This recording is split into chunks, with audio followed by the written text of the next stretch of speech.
Welcome to Misty's Kitchen. I cook on top of a wood stove, and today we'll be cooking a beef shoulder roast with potatoes, onions, and carrots.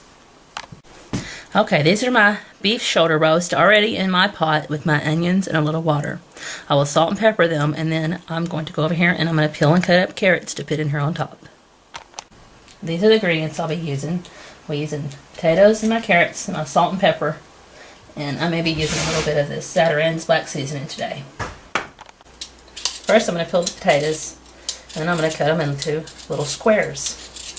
And once I get this done, then I will be slicing up my carrots and mixing it all together and salt and pepper it all together, so that way we'll have good flavor. Okay, we're going to rinse these potatoes and carrots off here. I finished cutting them up and drain the water out of them. That way they're good and clean. Water off good. Okay, I'm finished cutting these up here, and we'll get this on cooking. I'm going to cut the potatoes not too small, but small enough that they can cook, because the stove's not going to be real hot today because it's kind of a warm day, so it's a good day to cook this long meal. And that way, cut your carrots not so tiny because they want to get mushy. So you want to cut them a little bit bigger, but not too big. These cut up real quick. And I like to use real salt. And this real salt is not like sea salt or any of the other salts you hear of, or just the plain old iodized salt that you buy at the store. It's had all of its minerals and good stuff taken out of it. This real salt has been left with its minerals that's derived directly from the sea. And I'm going to sprinkle some of this on here. This kind of salt, this real salt, has a tendency of not making a person swell if you have a problem with salt. Let me get the pepper over here, and then I'll pepper it some too. And I buy my pepper and stuff from a company called Mary Herbs, so that way I get it fresh and I don't have to worry about it not being fresh tasting. And we'll put our stuff in here, and I will still resalt my potatoes and stuff, so that way everything's going to get taste. So the potatoes down in there good in that water, so they cook nicely, and let the meat cook. Okay, let me get my salt. Okay, I'm going to salt and pepper this just a little bit, and I'm going to put a little bit on here, and I like to use a little bit of this Zatarain's for a little flavor and texture and color. And then we'll take and put this lid on here, and we'll let this cook for about 3 to 4 hours. And then when this gets done, I'll come back and I'll show it to you when it's done, and we'll have us a good meal. Now, y'all be sure to come back and see us now you hear. Okay, we're going to stir this up, get us a little lid going in here, so that way I've got enough cool heat for the day. Enough warm heat for the day. Some wood the kids have been splitting for me.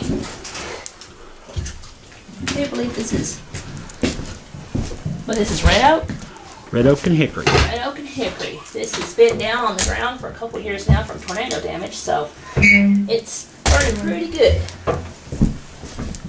No live trees were killed in the filming of this video. Makes a difference to have good wood to burn with. No, then this don't cook right. You want to stove will clog up, and then you'll have a bunch of creosote.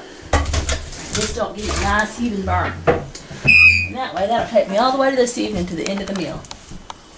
You'll have a good day.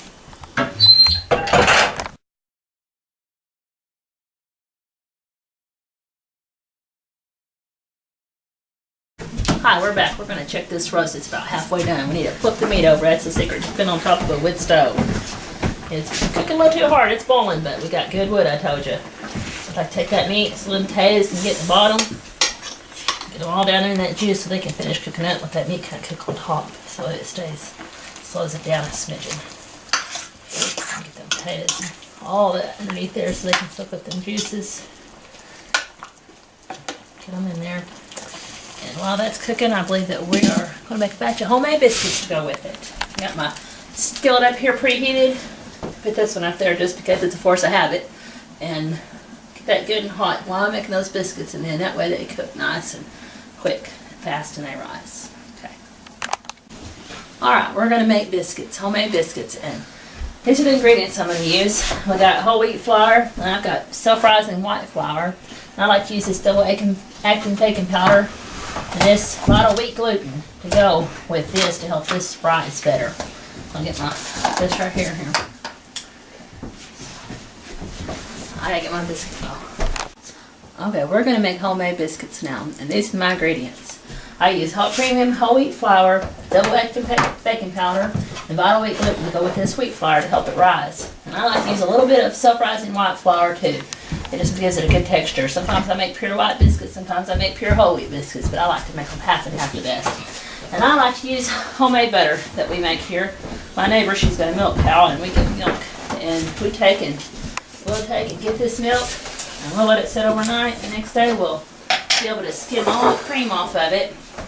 And after we get all the cream skimmed off of it, that way it rises good. We'll take and we'll fill the jar up about halfway. That's what we like to fill it up. And after you get it filled halfway, you want to take it and you want to let it set at room temperature till the next day, so it's good and thick. And then you want to take it and you want to shake it. You want to shake it, you shake it. And usually my 11-year-old daughter shakes for me, and she'll shake it till it's all done. And then we'll drain it and we'll rinse it. But I'll go over making butter with you another time. But this is usually our final product. And I put it in the refrigerator so it's good, cold, and hard. Because I think cold butter and cold water and cold ingredients make the best biscuits. So all my stuff is come out of the refrigerator. I like to, I'm not really good at measuring things. And I like to take and have me a little bit of wheat flour, just a little bit in there. And I'll take and I'll put some of this in here.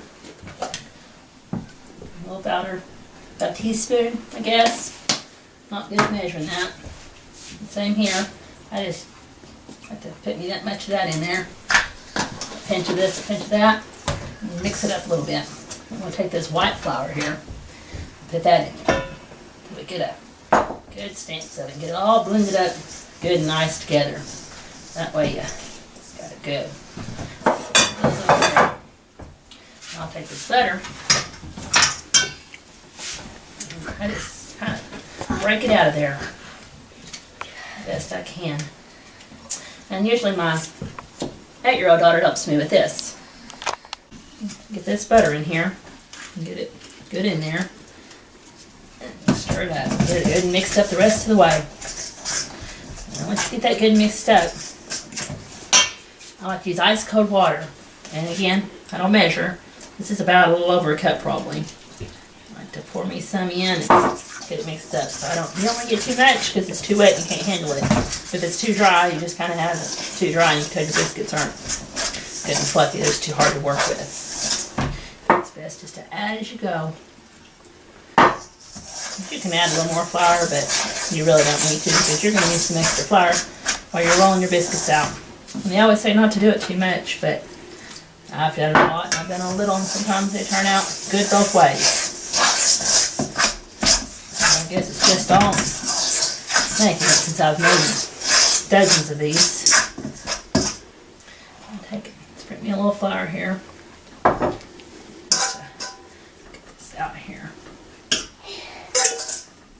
And I like to use this, I guess people call it margarine. Get it on out and get it ready.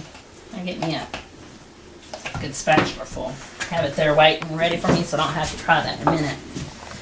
And I'll shake this and get my rolling pan, my biscuit cutter. Just fold it over a little bit. If you want this kind of be smooth, that's what you want. Have you a good nice ball of smoothness going on. You'll feel all those hard chunks of that cold butter in there, but it's okay because they'll melt when you're cooking it and come out just nice. In. Pour out.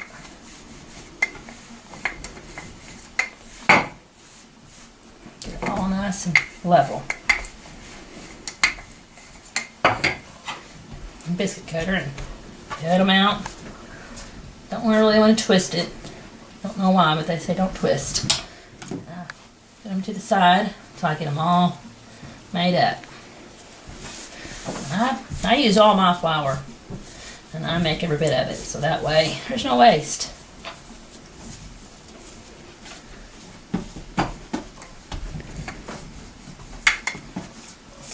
This will be something you see me do often because we eat a lot of bread.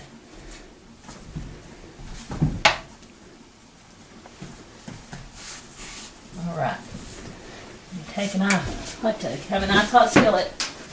That butter kind of sizzles but doesn't burn. Have it good and melted in there.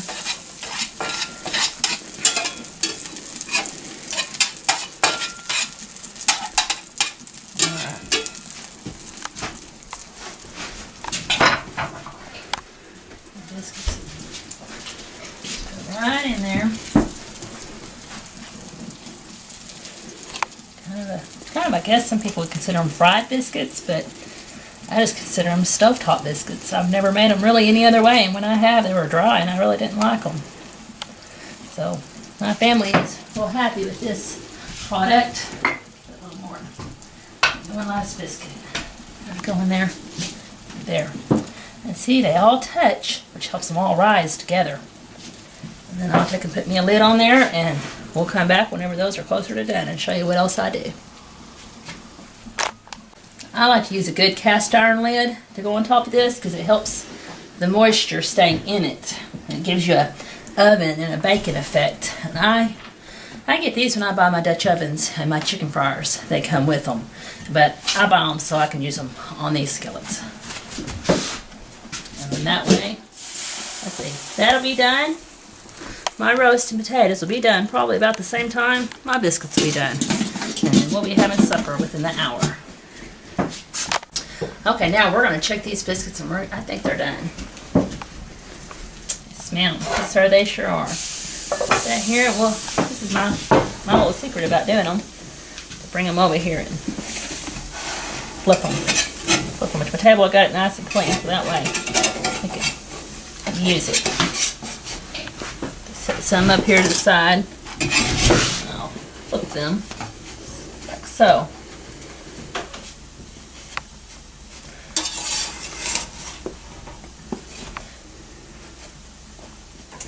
Well, this patch is going to be a falling apart patch. Sometimes they stick together a little better.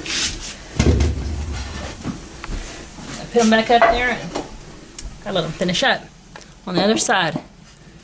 And that way, I believe that the meat and all of it will be done about the same time. Okay, these biscuits should be just about done. I'm going to take them off the heat now. Put them over here. And I like to sometimes just kind of flip them back over so they stay good and crisp on the bottoms. Because they get a little moist on the top from that skillet lid.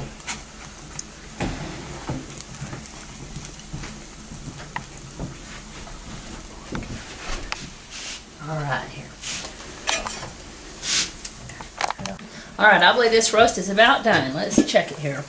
It looks good. We'll take it off of here and I'll take it to the table and then I'm going to put it on a plate and slice it up for you guys.